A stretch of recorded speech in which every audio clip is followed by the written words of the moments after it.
তুমি কি জানো টেডি বিয়ার কিভাবে এলো? 1902 সালে আমেরিকার প্রেসিডেন্ট থিওডর রুজভেল্ট শিকারে যান।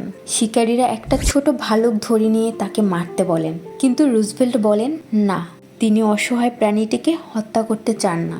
এই ঘটনাটাকে নিয়ে একজন কার্টুন আঁকেন, যেটা পত্রিকায় প্রকাশ হয়, এবং এটা নিউ ইয়র্কের এক দোকানদার মরিস মিকটিমের দৃষ্টি আকর্ষণ করেন। তিনি তার স্ত্রীর সাথে মিলে কাপড়ের তৈরি একটি নরম ভাল্লুক বানান এবং প্রেসিডেন্টের ডাকনাম টেডি থেকে নাম রাখেন টেডি বিয়ার।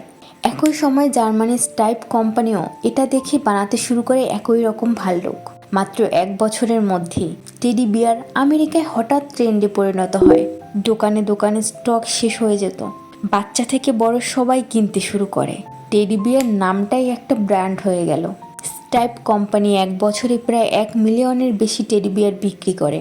একটা ছোট আইডিয়া 1 বছরের মধ্যে হয়ে গেল $মিলিয়ন ব্যবসা। শুরুতে টেডি বিয়ার বাস্তব ভালুকের মতো ছিল, নাক লম্বা, চিকন শরীর, কিন্তু সময়ের সাথে সাথে এর ডিজাইন পরিবর্তন হতে থাকে। গোল মুখ, বড় চোখ, নরম শরীর, কারণ মানুষ চায় ভয় না, ভালোবাসা অনুভব করতে। ঠিক যেন সেই একই অনুভূতি আমরা রেড পান্ডাতেও পাই।